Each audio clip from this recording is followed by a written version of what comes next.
आगे बढ़ते हैं। हरियाणा को लेकर बड़ी खबर। हरियाणा में नई सरकार गठन से जुड़ी खबर है। धर्मेंद्र प्रधान के घर बड़ी बैठक होगी। नायब सैनी मनोहर लाल, विप्लव देव बैठक में मौजूद रहेंगे। एक डिप्टी सीएम बनाए जाने की संभावना है नई सरकार में। जेपी नड्डा और अमित शाह से भी आज नायब सिंह सैनी मिल सकते हैं। केंद्रीय पर्यवेक्षकों के नामों की आज घोषणा होगी, जो कि हरियाणा जाएंगे। वहां विधायक दल की बैठक होगी और विधायक दल की बैठक में ज़ाहिर है औपचारिकता होगी। नायब सिंह सैनी के नाम का ऐलान एक बार फिर से होगा। लेकिन नई सरकार का गठन एक बड़ी चुनौती है। नई सरकार के गठन को लेकर नई सरकार का स्वरूप क्या होगा, तो अभी खबर आ रही है कि एक डिप्टी सीएम भी बनाया जा सकता है और साथ में जो मंत्री होंगे उन मंत्रियों के चेहरों को लेकर भी मंथन आज हो सकता है। जो बैठक, एक बड़ी बैठक धर्मेंद्र प्रधान के साथ होने वाली है। विप्लव देव भी मौजूद रहेंगे इसमें, नायब सिंह सैनी भी मौजूद रहेंगे और साथ ही इससे पहले पीएम मोदी से मुलाकात हुई नायब सिंह सैनी की। अब जेपी नड्डा और अमित शाह से मुलाकात होनी है और केंद्रीय पर्यवेक्षकों के नामों का ऐलान होगा इसके बाद। तो नई सरकार के गठन की प्रक्रिया तेज हो गई है और हलचल तेज है। दिल्ली में लगातार नायब सिंह सैनी या फिर हरियाणा बीजेपी प्रदेश अध्यक्ष मोहन लाल बड़ौली, ये सभी जमे हुए हैं और धर्मेंद्र प्रधान के साथ एक बड़ी बैठक होने वाली है। इस बैठक में बहुत हद तक सरकार के गठन को लेकर चर्चा होगी कि कितना कौन कौन सा चेहरा रखा जाए, किस तरह से क्षेत्रीय समीकरण को, जातीय समीकरण को साधा जाए। मनोहर केसरी हमारे साथ जुड़े हुए हैं। मनोहर, अब ये बैठक कब होगी धर्मेंद्र प्रधान के साथ जो बैठक होनी है, और बैठक में प्रमुख एजेंडा, सीएम तो नायब सिंह सैनी रहेंगे, इसलिए सीएम के नाम पर तो कोई सस्पेंस वाली बात नहीं, औपचारिकता। प्रमुख एजेंडा तो ये होगा कि भाई मंत्रिमंडल में कैसे क्या गठन करें, कैसा क्या स्वरूप रखें, किन किन चेहरों को रखें। देखिए, बिल्कुल। आज नायब सिंह सैनी दिल्ली में लगातार मुलाकात कर रहे हैं। मुलाकात का दौर जारी है, बैठकों का दौर जारी है। अगर हम देखें तो सबसे पहले नायब सिंह सैनी जो है सो प्रधानमंत्री नरेंद्र मोदी से मुलाकात की है उन्होंने दोपहर 12 बजे। और प्रधानमंत्री नरेंद्र मोदी को भगवान कृष्ण की एक बांसुरी बजाती हुई मूर्ति उन्होंने दिया और प्रधानमंत्री नरेंद्र मोदी ने भी ट्वीट करके उन्हें बधाई दी है और उन्होंने कहा है कि भारत को विकसित भारत बनाने के संकल्प में हरियाणा महत्वपूर्ण भूमिका निभाएगी। अब रही सरकार बनाने की बात, तो नायब सिंह सैनी राष्ट्रपति द्रौपदी मुर्मू से भी मुलाकात की है और उसके बाद 1 बजे जेपी नड्डा के घर पर भी मुलाकात होगी और उसके जस्ट अ, बाद नायब सिंह सैनी और मनोहर लाल खट्टर धर्मेंद्र प्रधान के घर पर जाएंगे। वहां उनकी एक लंबी बातचीत होगी, एक लंबे दौर की बैठक होगी जिसमें चर्चा की जाएगी कि हरियाणा में कितने मंत्री जो है सो साथ में शपथ ले सकते हैं।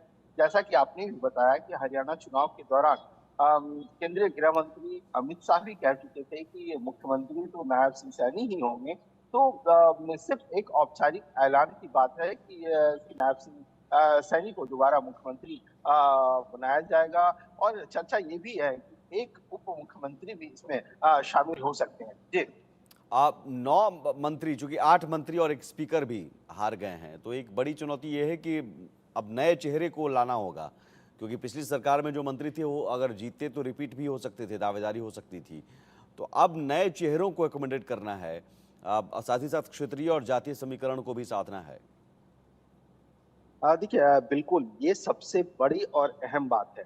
क्योंकि आप देखेंगे जो जीटी रोड का बेल्ट है, जीटी रोड के बेल्ट में भी बीजेपी को बम्पर वोट मिला है, जाट कम्युनिटी का भी वोट मिला है। खास करके दलित समुदाय का जो जिस तरह से वोट ट्रांसफर हुआ है, कल प्रधानमंत्री नरेंद्र मोदी ने भी अपनी स्पीच में इस बात को कही है। तो अब बीजेपी को हरियाणा में मंत्रिमंडल बनाने के लिए सभी कास्ट कॉम्बिनेशन को उन्हें देखना पड़ेगा। जाट बिरादरी की बात हो, अन्य 36 बिरादरियों की बात हो, तो उसको किस तरह से साधने की बात हो, जाटो समुदाय की बात हो, फिर हम जाटो गैर जाट की अगर हम बात करें, तो इन सारी चीजों को ध्यान में रखना पड़ेगा। और सबसे बड़ी बात है कि आप देखिए लगातार अनिल विज भी बयानबाजी कर रहे हैं। पहले वो कह रहे थे कि हम भी मुख्यमंत्री पद के दावेदार हैं और अब कह रहे हैं इसका फैसला जो है सो हाईकमान को करना है। सारी चीजें हैं और इसे लेकर के जो है सो पार्टी के आला कमान जो है इस पर फैसला करेगा और कुछ देर में, क्योंकि कल हो सकता है कि पर्यवेक्षक की टीम जाए। आज पर्यवेक्षक की नियुक्ति हो सकती है कि कौन हरियाणा जाएगा, किस पार्टी के आला नेता को हरियाणा की जिम्मेवारी पर्यवेक्षक के तौर पर दी जाए, और वहां पर विधायक दल की बैठक होगी। और खबर यह है कि 12 अक्टूबर को जब दशहरा का दिन होगा, उस दिन सरकार शपथ ले सकती है। जी। डिप्टी सीएम क्या आपने जैसा कहा कि दलित वोट भी ट्रांसफर हुआ है, ओबीसी से तो नायब सिंह सैनी है, क्या किसी दलित को डिप्टी सीएम बनाया जा सकता है?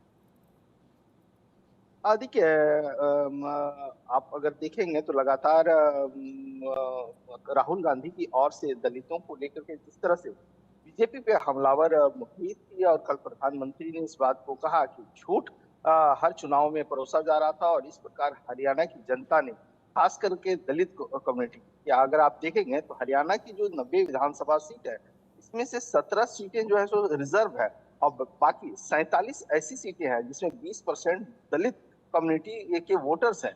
तो आप समझ सकते हैं ये संभावनाएं हो सकती है, लेकिन इंतजार करना पड़ेगा कि जब पर्यवेक्षक वहां पर जाएंगे तो पार्टी आला कमान की ओर से कौन सी पर्ची लेकर के जाते हैं, किस नाम पर मुहर लगती है, ये सारी चीजें ध्यान देने वाली बात है। जी। नायब सिंह सैनी जब मिले उसके बाद से उन्होंने कहा कि भाई संसदीय बोर्ड तय करेगा, हालांकि जरूर वो अपने नाम का ऐलान तो नहीं करेंगे। क्या अभी भी इफ बट है सीएम के नाम को लेकर? देखिए, उम्मीद तो कम लग रही है, क्योंकि कल जिस प्रकार से प्रधानमंत्री नरेंद्र मोदी ने और राष्ट्रीय अध्यक्ष जेपी नड्डा ने तारीफ की और बधाई दी है नायब सिंह सैनी को लेकर के, और जनता के बीच वो लगातार रहे हैं। जितने महीने अभी तक रहे वो लगातार जनता के बीच में रहे, जनता से मुलाकात करते रहे, जनता जो सरकार की योजनाएं हैं वो पहुंचाते रहे। और केंद्रीय गृह मंत्री भी चुनाव के दौरान इस बात को वो कह चुके हैं। तो उम्मीद कम है कि कोई और नाम सीएम के तौर पे हो सकते हो। सबसे ज्यादा क्यास जो लगाया जा रहा है वो नायब सिंह सैनी को लेकर के ही लगाया जा रहा है कि वही चीफ मिनिस्टर हो सकते हैं। जी। और जो निर्दलीय हैं, उन निर्दलियों में कई विधायकों ने समर्थन का ऐलान किया है। समर्थन क्या ये बिना शर्त है, या सरकार में कुछ पद मिल सकता है इन्हें?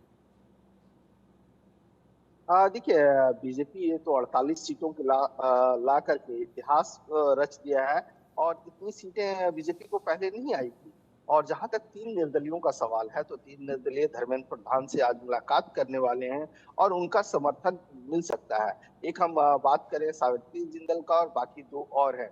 जहां तक मंत्रिमंडल का सवाल है, तो ये देखना दिलचस्प होगा कि क्या इन्हें मंत्रिमंडल में जगह मिलती है या नहीं मिलती है, क्योंकि बीजेपी की जरूरत तो ऐसी नहीं है, लेकिन बीजेपी चाहती है कि सबको साथ लेकर के हरियाणा का विकास किया जाए। अगर हरियाणा विकसित होता है तो भारत विकसित होगा, और इसी का इशारा प्रधानमंत्री नरेंद्र मोदी ने आज अपने ट्वीट में किया है, जब नायब सिंह सैनी ने उनसे मुलाकात करके वहां से वो निकले थे। जी। चलिए, बहुत शुक्रिया। बिल्कुल, ये अभी मंत्रिमंडल के गठन को लेकर जो चर्चाएं चल रही हैं, उन चर्चाओं को अभी दिल्ली में, चूंकि उन चर्चाओं को लेकर बैठक अभी होनी है, और बैठक में ही मंत्रिमंडल के स्वरूप को लेकर बहुत हद तक तस्वीर साफ हो सकती है। नायब सिंह सैनी बहुत हद तक उम्मीद है कि वही सीएम रहेंगे, क्योंकि पहले ही चुनाव प्रचार के दौरान ही ऐलान हो चुका था कि नायब सिंह सैनी ही सीएम बनेंगे। अब सवाल है कि जो 8 मंत्री हारे हैं, एक स्पीकर भी हार गए हैं, तो अब उनकी जगह कौन लेगा?